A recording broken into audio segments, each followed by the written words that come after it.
And greetings, my friends, patriots, lovers of democracy, truth, and justice, believers in peace, freedom, and the American way. Thom Hartmann here with you, live from Chicago. We are at it's the Erie Diner, right? Or Erie Cafe. Thank you. And very, very pleased to be here. And thanks to the folks at the Erie Cafe. Thanks to our sponsors, our title sponsors, the Regional Council of Carpenters. Our supporting sponsors are the United Union of Roofers, Waterproofers and Allied Workers, Local 11, the Machinists, Local 126, District 8. And our ground transportation has been provided by our good friends at McCarthy Ford. And we have 6 panelists, and we're going to be talking for a couple hours here about the state of labor, the state of the country, and in particular what's going on here in Illinois. And so I'd like to invite my panelists to introduce themselves. Why don't we start down at the end here with you, Vito? Okay, thank you, Tom. Great to be here. Good afternoon, everyone. Good morning. I'd like to first say Happy Veterans Day to all our veterans out here. Thank you. Yeah. Amen. But my name is Vito Marchese. I'm the business agent from Local 126 here in Chicago. We are part of District 8 of the Midwest Territory for the International Association of Machinists and Aerospace Workers.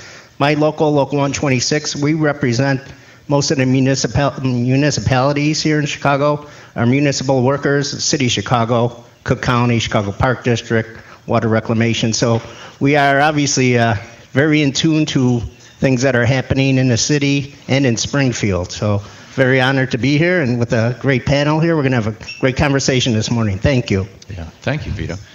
Larry? Well, good morning, everyone. I'm Larry Walsh. I am Secretary-Treasurer with District Lodge 8 of the Machinists Union, and I also wear another hat. I actually serve in Springfield as a state representative for the 86th District, which I represent the Joliet area in Will County. Again, happy Veterans Day to all those that served and are serving. And today we're going to be talking about some really in-depth issues that are going on in Springfield, Illinois, with the election of Governor Rauner back in November of 14.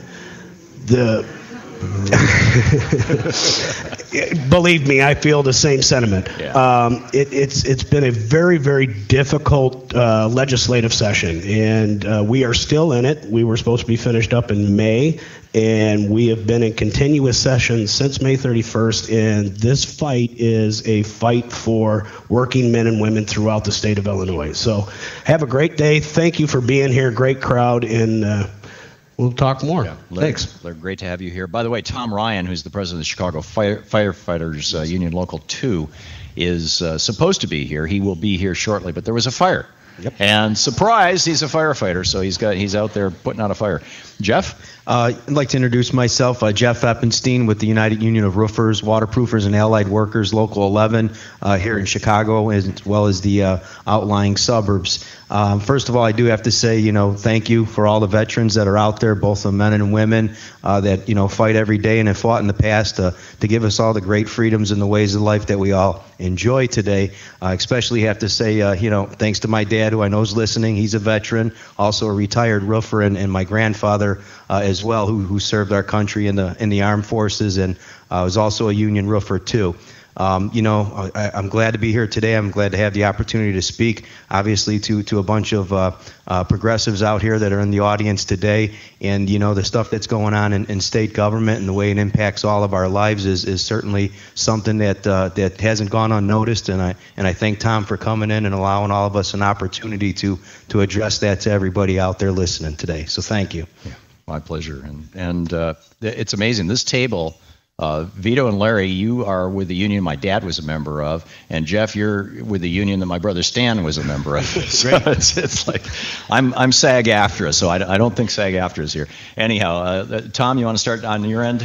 Well, good morning, everybody, and once again, let me echo the thanks to all the veterans that are in the audience and listening. We appreciate everything that you've done to make everything possible for us to be here on a radio station and talk to everybody, talk to the world.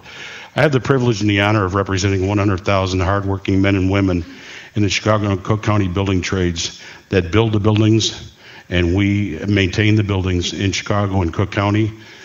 We've got a great membership. We're the largest local building trades council in the country, and we've got the best trained, safe workforce in the country.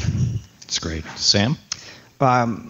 I'd like to also echo thanking our veterans out there for allowing us to live in a free country. So thank you for your service, past and current. My name is Sam Cicinelli. I'm the business manager with Mechanics Local 701. I, too, am a member of the Machinists Union. It's an unaffiliated local serving approximately 6,500 proud mechanics in the Chicagoland area. And thank you, Tom, and thank you, WCPT, for inviting us to speak on behalf of our organization. And I'm really looking forward today to addressing the hard issues that everybody in working America and the state of Illinois are facing. Allowing people to have a voice in the workplace and putting food on their table is critical for working men and women. So looking forward to that discussion today. Amen. Bob? Yeah, thanks, Tom. My name is Bob Reiter. I'm Secretary-Treasurer of the Chicago Federation of Labor. The CFL represents over 300 unions that in turn represent over 500,000 working men and women here in the Chicago area, and even more than that when you think about the working class of Chicago and Cook County. And usually how I describe it is we represent everyone from airline pilots to zookeepers, from bricklayers to teachers, but knowing my organizational politics, I'm going to go with auto mechanics to roofers. There you go. There you go. And special thanks to WCPT, to Matt and Michael and Charlie and Melissa, and I'm not sure who else might be here from WCPT, but say what? And Brad? Yeah, there you go. And it's what a great radio station. I am so honored and pleased to be on this radio station all these years. We also have, just a quick note, the Women of Illinois for Bernie are having a rally Sunday, December 6th, Illinois number 4 Bernie.org. They're here. And the Citizens Climate Lobby is here. So, and thank you all just a bunch of great folks. So let's get into some of these topics. We're going to hit a break in about 1 minute and 3/4. So but I want to start with the whole pension system. This is something that I don't know as much about as I think I should. I do know that, or I believe I know, that during the Reagan era, there were changes made in the way that businesses have to account for pension funds. It used to be that they were considered a liability. This is money that you owe to your members because they put it in. They changed that so it could be booked as an asset, which is one of the reasons why a lot of companies got bought and they immediately busted the union and stole the pension funds. But I don't know how it works here in this state, and I don't know and I understand that some pension funds are really in trouble. What's going on? Is anybody Bob, you're an expert on this? I'm not necessarily an expert, and there's other people here who could probably speak to the issue. So, we have, there's two types of pensions generally that we have in this country. We have private sector pensions and public sector pensions. Right. In private sector pensions, you have single employer pensions and multi-employer pensions. We talk a lot about here in Illinois is public sector pensions, and we have a pension system that operates at a lot of different levels, and they have different benefit structures and things like that. And the conversation here is, are these pensions too expensive? Are they too excessive? And if you look at what they are and what's been promised to people, they're not. The public sector employees in the state of Illinois depend on these pensions when they retire because a lot of them aren't eligible for Social Security and other benefits that everyone else is eligible for. And it's a system where the employee makes contributions all along the way. And we're going to have to pick this up on the other side because that music means we've got about 10 or 15 seconds. All right. But we'll be back with Bob, Tom. I know you wanted to get in. We'll all get in on this. Right back. Hang on. This is the Thom Hartmann Program. Live from Chicago here on WCPT. We'll be right back.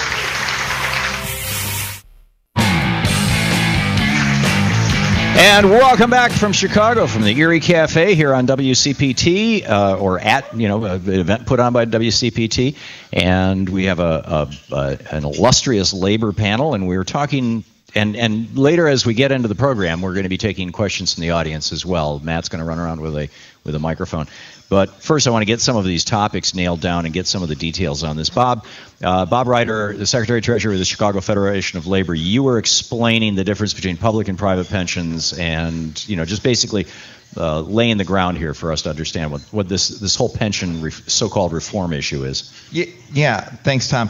At the end of the day, what the pension system is in the public sector is someone goes to apply for a job working, at the county, maybe moving snow during the winter, and they're told this is what you pay. Here's your contribution into your retirement, and we, the employer, as part of your compensation, we're going to put a share in. And here in Illinois, over the years, not necessarily with the county, but with some of the other levels of government, they didn't put their share in because it was based on legislation and not what was actually due. And speaking of snow, it had a snowball effect. And the people who depend on these benefits are the workers, right? And like I was mentioning earlier, not all of them are eligible for Social Security and other benefits because they're a public employee here in the state of Illinois. And it's really something that crunches down on the middle class and sort of, you look at what people's expectations are when they get older, and the rug is being threatened to get pulled out from under them, and they've fulfilled their obligation all along the way. Yeah, this must be shocking. I think most people don't realize that a lot of public employees, a lot of government employees don't qualify for Social Security, so their pension is their retirement. And number two, I understand that at least some of the pensions in this state are only funded at 20%. It's or something close to that. Tom, you wanted to. I just kept on pointing to Larry Walsh. I think we've got a unique person here from the state legislature that can really speak to this issue. Okay. So Larry? Let's State Representative Larry? I'll put that hat on today. So let's go back to 1970. We adopted a constitution in the state of Illinois that gave pensions, public pensions, a protection that they cannot be diminished or reduced. Right. And so that little section that is black and white in the Illinois Constitution is what's being challenged today. That came about because there was an unfunding mechanism going back into the 50s and 60s. Going forward, in 1995, Republican Governor Jim Edgar came up with a deal because we had funding shortfalls. He came up with a deal called the pension ramp. So to offset state budgetary issues that kind of like what we're facing right now, they ramped the pension system. So they re-amortized the debt but backloaded it. So what does that mean? Well, they re-amortized it just like you remortgaged or refinanced your home. Right. They re-amortized the debt. The amortization is the assumption of when money's coming in, when money's going out over time. Exactly. But what they did, instead of paying it all like equally across the board, they wanted to have that budget savings then and now. So, because that comes out of GRF, the General Revenue Fund of the state of Illinois, that the employer match. Right. And so they created this ramp that backloaded it. So over 95 through the 2000s, things were good. You had good return on investments in these systems. There wasn't this threat there. Right. And then they started borrowing from it, kind of using it as a bank because there was new programs, there were new infrastructure improvements, a lot of building, a lot of road going on. And this is the state of Illinois. The state of Illinois. There's 5 systems in the state of Illinois. Right. And the governor has the ability to borrow from a well, it was the legislature. The legislature And the governor. Yeah. They came up with a bill to, whether we're going to do a big road project or a big capital bill, they used that pension fund as a bank, basically. Oh, so fast forward to today, we're in the high end of that ramp, for one. Right. 2, we've got a pension bond obligation that's about $1 billion per year that we pay in debt service for the money that we borrowed from that pension fund. And then on top of it, we haven't been paying. We've been doing pension holidays or whatever over the past.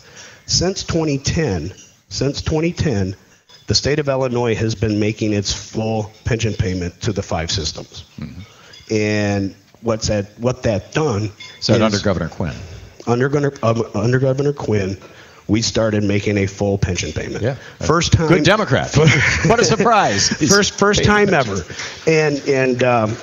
So but now you've got a Republican governor. Have things changed? No, they haven't changed. But what it's done is $7 billion out of our GRF, of our total income coming into the state, which is this year it's estimated around $32 billion. $7 billion goes right to the pension system. And then there's another $2 to $3 billion that goes to pay for debt service. So all the bonding we've done or whatever, that goes out. It's all above the line items, okay?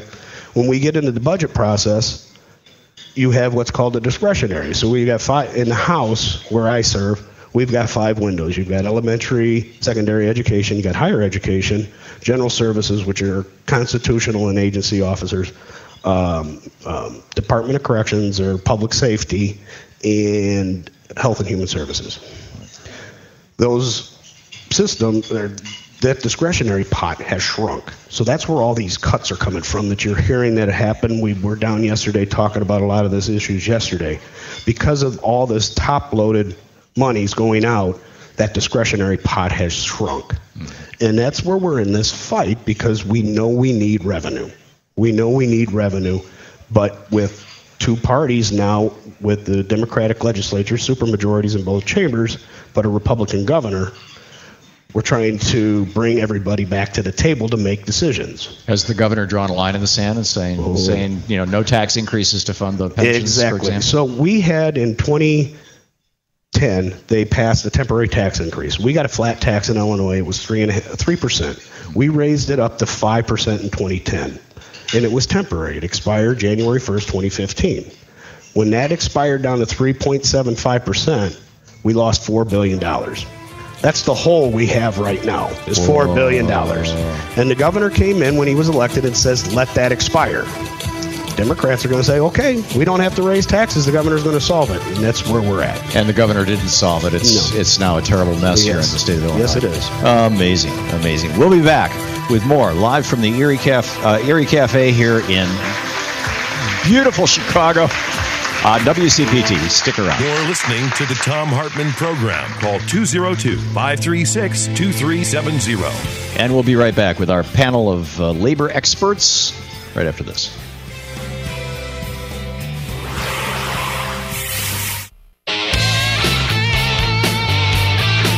And welcome back from the Erie Cafe in Chicago, an event put on by WCPT. I'm here. And a great panel of labor leaders here in Chicago and Illinois. Our program sponsored by the Regional Council of Carpenters, supporting sponsors, United Union of Roofers. It's so nice to hear. I think it was you, Jeff. You said roofers. Roofers, yep. Yeah, I grew up in Michigan, right? I grew up in Lansing, and I've always said roofers. One of my brothers was a roofer, but you know, living in D.C., people go, it's roof. It's like what? Well, you know, Tom, every time I speak into the Google Speak to try to look something up for roofing, it always comes up and it's spelled incorrectly. Yeah, there so you go. That, along with the South Side affect that we put on everything here in Chicago. Yeah. Anyhow, the United Union of Roofers, Waterproofers, and Allied Workers Local 11, and Machinists Local 126 District 8, and McCarthy Ford has provided us with ground transportation. Okay, we're a bunch of issues here I want to get into. Pension reform, Governor Rauner's attack on collective bargaining, balancing the Illinois budget, the TPP, and right to work. Right to work for less is what I call it. But we were talking about this whole thing with pension reform in the state of Illinois, and this is not just an Illinois issue, by the way. States all over the country are grappling with this. The nuance might be different, the details might be different, but the issue is essentially the same. And so between pensions that were invested in the market in 2008, which has kneecapped a whole bunch of pension funds, private and public, all across the country, and the weirdness of how the pensions are funded here in Illinois. What is the solution? What are the unions proposing? What's the governor, your Republican governor, proposing? And you know, what makes sense and what's crazy in this whole thing? Who would like to? Well, Larry, you've already talked about this. I'd like to get Vito. Yeah, Tom. You know, actually, I'd like everyone to know my background is a City and Chicago employee. I worked at O'Hare Airport. We did facilities, so anytime you walk through the airport and the heat was running or the air conditioning was working, that was us. You know, making sure the water flows out, goes to the sanitary district. So what it is. You know, when we came on, I just like to reemphasize what Bob said. You know, we knew we wouldn't be getting Social Security. Now, granted, that may not be much, but it is an amount. we have been paying into our pensions funds. You know, unfortunately, at a time, you know, dealing with the city of Chicago, they stopped paying for a while. And quite frankly, at the time, nobody really said anything. We understand that. We just would like to be part of the solution. They stopped paying benefits to pensioners? Well, into the pension fund. Oh, they stopped funding the pension. Yeah, and other projects were funded, and we understand that. You know, there were jobs coming out of that. You know, but moving forward, we just would like to be part of the solution because we know we're all involved. We want to be, you know, the old saying, you want to be at the table ordering and not on the menu. And that's, you know, we want to be part of the solution. So, you know, I mean, you know, we're in a restaurant, so obviously that fits, you know. But, you know, the people out there working, we work hard every day, do very critical work. Our people, Local 126, we have people working on bridges. Mm-hmm. I mean, you know, we have people working on every vehicle. We have people working on snow equipment. In the winter, how do you think those runways get cleared? Yeah. Sure, people drive them, but if the machine isn't working, those runways aren't getting cleared in minutes like they do. Nowadays, those trucks are going 60 miles an hour down the runways. Yeah. It's incredible. Our people maintain that. So our people are out there doing their jobs. We understand. You know, we just want to be part of the solution. Yeah, and it's entirely reasonable. Bob, you were mentioning to me during the break that there was a right-wing attack on union pension funds, on public employee pension funds, and the slogan essentially was the 95% of Illinois residents, taxpayers in Illinois, are paying for the retirement of 5%. But yeah, it's those 5% are the employees of the state, and it's paid for with tax dollars. Yeah, there are folks like Vito who work at all levels of government that provide vital services. The reason why the 95% is paying through taxes and other things is because they're the employer, and public employees are employees of the public, right? And I think it's important that, you know, what Vito was saying, and you know, the types of things that we look at when we're looking at, you know, changing pension legislation are things like, hey, if you don't make the payment, can the members sue?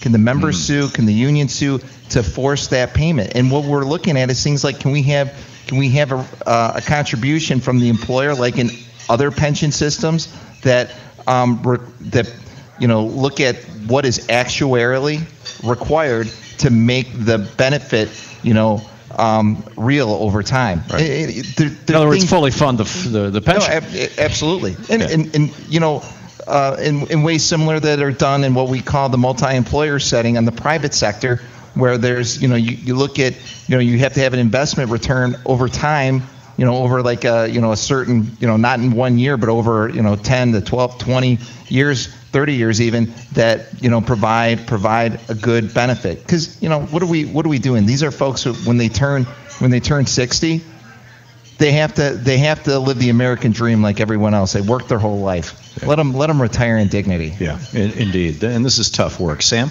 I'd just like to comment, this problem didn't just happen overnight. When these state employees or any employee, whether you're in a multi-employer plan or a state plan, it's a wage deferral that funds these pension plans. And I'll echo that comment. I know I've heard that from Vito and Bob. This problem didn't just happen overnight. This stemmed by insufficiently funding it and providing benefit increases as early as the late 80s with Governor Thompson, giving a 3% increase. And then you have Edgar giving benefit increases. Thereafter, you have a dot-com bubble where your asset investments are drastically reduced. And then in 2008, you have another market bubble drop, where if you're not funding it and you're relying on the investments and the investment value decreases substantially, how can you make that promise to the pensioners to retire in dignity? And I think the governor is using the insufficient funding as a tool, and he's trying to get the taxpayers to, in a jealous manner, revolt to throw away this pension. Yeah. And it's just wrong. This is the Scott Walker playbook. I mean, it's pit private employees Correct. Against public employees. Correct. And you know, it's the Koch brothers playbook. It's not their fault that it was insufficiently funded. It's not their fault. And don't take away their pension, again, that's their only means of retiring in dignity. Yeah. Tom, you want to... Just real quick here, and then Jeff. I know Bob Reiter here wants to speak on this point also. But one thing that the governor fails to put out there to the public is that in lieu of all of his opposition to these public pensions, his corporation or his equity investment firm GTCR, they widely profited from the teachers' pension system. That's where the bulk of a lot of his income and personal wealth has come from. But now he's vilifying the same people that want to get their part of that pension fund out of there. So I just wanted to point that out. A lot of his wealth has been created from these public pensions. So your Republican governor here in Illinois is a bankster, basically. He's a capture vulturist.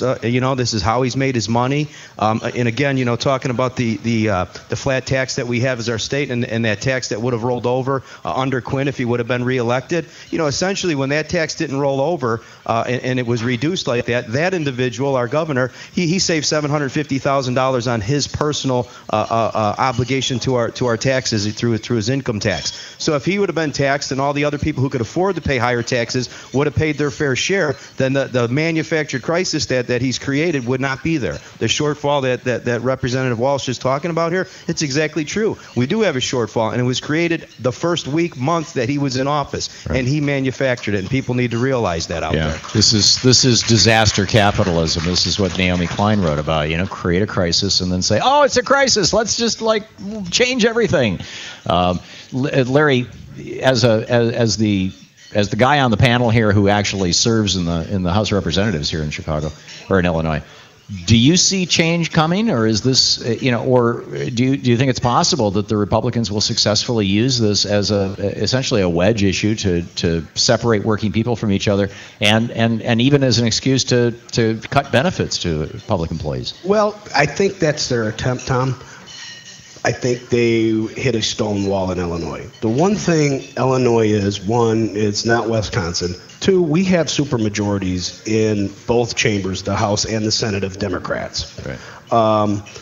So that brick wall, and when this anti-union, anti-collective bargaining, dismantling of our prevailing wage came about, I've been a union member for 25 years, and I've never seen labor so organized and so together in solidarity against this governor as I have over the last 8 months. And that is a testament to our leadership with Tom and Sam and Jorge and Bob with the CFL. All throughout the state, we've seen that from Chicago, from Winnetka, all the way down to Carbondale. Unions are standing together, and they're standing together with non-union people that see what is happening here in Illinois, because it's an attack on the standard of living, whether it's through collective bargaining rights, whether it's through workers' compensation, whether it's through tort reform. These issues that the governor has brought up has what's just solidified, I believe, the Democratic base that we are going to be very, very successful here in Illinois in 2016. Yeah, and it's a remarkable thing that in last night's Republican debate, 3 different Republicans came out against raising the minimum wage. I mean, it's like, oh yeah, Republicans hate workers. It's incredible.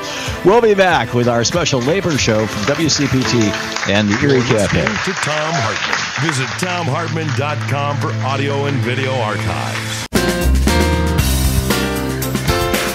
Welcome back. 10 minutes before the hour here on the Thom Hartmann Program, live from the Erie Cafe, brought to you by WCPT and the Regional Council of Carpenters, United Union of Roofers, Waterproofers, and Allied Workers, Local 11, and Machinists, Local 126, District 8, and McCarthy Ford. Thank you all for being with us.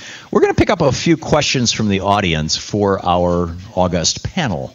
And Matt, you've got a questioner there. You want to identify yourself, sir? Yes, Tom. It's Paul from Long Island in New York. Great. I'm with CWA, the Communication Workers of America. Mm-hmm. We're currently working without a contract since August. The major givebacks the company wants from us and the paltry increases in wages don't compare with what the CEO took as a pay increase of 16% recently. And I want to know what you would think of the idea of proposing changes in the tax laws to say that a corporation can only deduct as a business expense a CEO salary up to a maximum of 20 times its lowest paid worker. I think it's a great idea. In fact, Elizabeth Warren Elizabeth Warren and Bernie Sanders have legislation on the floor of the Senate right now. They've got 20 co-sponsors for this thing, saying that the CEO pay went up 3.9%. The 50 or 100 largest corporations in America, the average increase in CEO pay was 3.9%. Corporations can only deduct $1 million a year. Maybe it's two, but it's one or the other. I think it's $1 million a year in terms of pay. But there's a loophole that if you pay a person a bonus, that's also deductible to the corporation. And Elizabeth Warren wants to close that loophole and use that money to give a 3.9% increase, one year, one-time increase to pensioners, veterans. Here we are on Veterans Day, and people on disability. Who are getting no COLA this year. So I think that's a great one. Anybody want to comment on this, Vito? And Tom, I would just like to say we're not against people being rich. God bless you. Everybody wants to make money, but how much is enough? $20 million, $30. How much does a CEO have to make? I mean, maybe limited at 1,000 times the median pay. That would be great if somebody only made $4 million or $5 million, but how much is enough? That's our question. We're not against people making money. We understand being a CEO it's not a 7 to 3:30 job. It's a hard job to make sure the company functions to make money. We understand that, and the companies have to make money to pay their employees. We understand that, but how much is enough? Right. Can you settle for 2 country club memberships? Right. Do you really need 5? Yeah, we've really lost in the last since Reaganomics, basically. I mean, prior to Reagan, the average CEO in the United States made 30 times what his workers make. Now it's, depending on the industry, anywhere from 400 to 12,000 times. I mean, you look at the banking industry.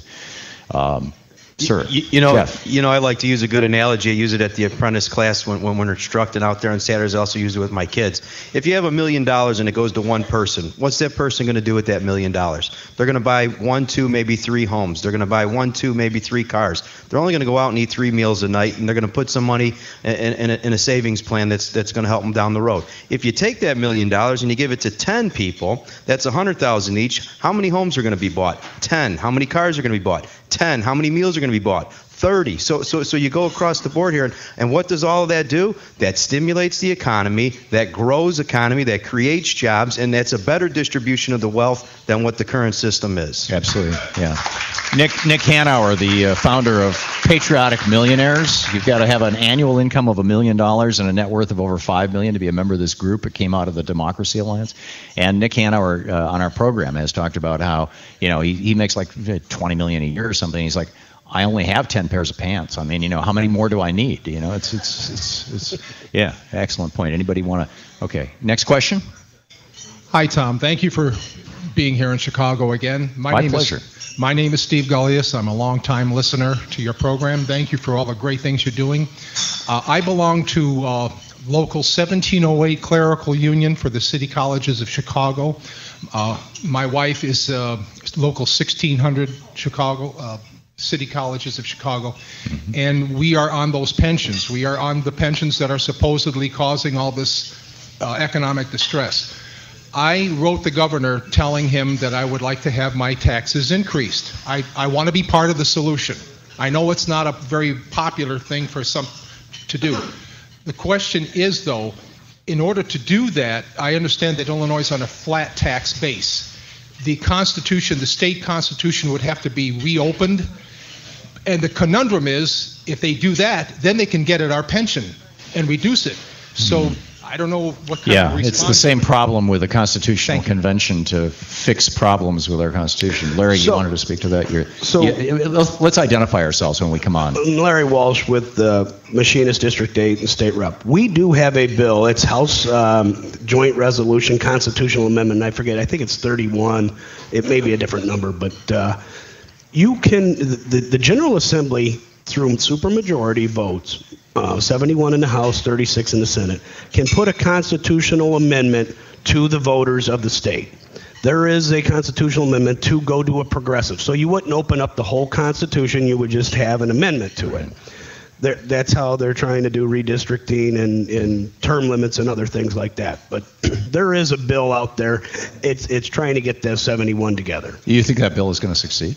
We've tried it 3 times since I've been there, and it always falls short. It doesn't get that supermajority. Is that because the Republicans oppose it, or Well, is this? and there's some Democrats. I mean, throughout the state of Illinois, you've got a very diverse Democratic Party, from the folks in Chicago to the collar counties, which I'm part of, to you go downstate, and it's a completely different world. Yeah. And so they're more blue dog Democrats, I guess you would call it. Good guys. Fox News Democrats. Well, no, not quite. Not that bad. They're good guys, but they just the populace down there is just a little different, and it's all about the argument. And one thing that we don't do is put out a good argument for that, and that's what we need to change. And a lot of it comes from the media, and you help with that with your broadcast and getting facts out there instead of these half-truths that are spread through the mainstream news. Yeah, and the giant PR machine of the Republican Party and all the right-wing hate radio and everything else.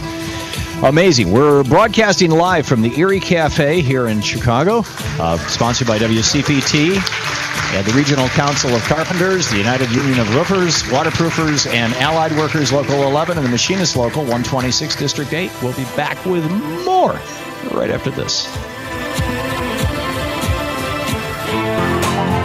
To watch more clips from our programs, hit the Watch More Videos button over here.